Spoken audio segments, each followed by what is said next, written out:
not to. That isn't the position you want to be in when you deal with an adversary. One of our clients, Ed, was a wealthy real estate investor and owned 5 apartment buildings worth about $3 million. Although he was involved in a lawsuit concerning a property dispute at the time, he felt he had little exposure.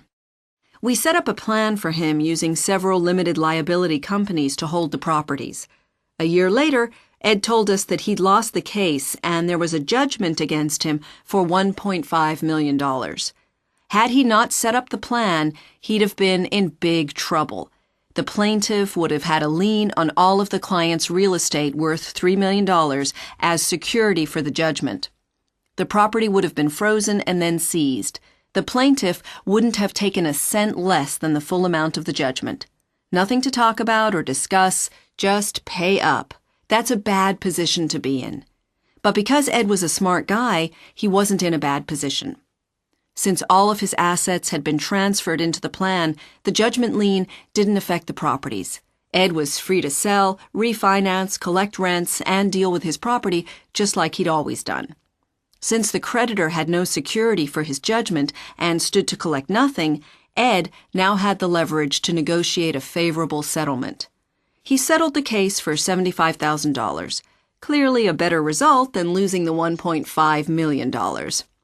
In this case, the proper asset protection plan changed the relative bargaining power of each side. Ed could have been weak and vulnerable, but instead was able to negotiate from a position of strength.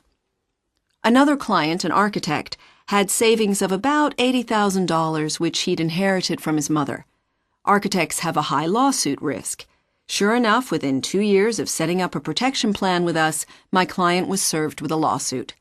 The plaintiff attempted to get a prejudgment attachment of the savings, but the judge ruled that the assets were properly protected and couldn't be reached by a lien.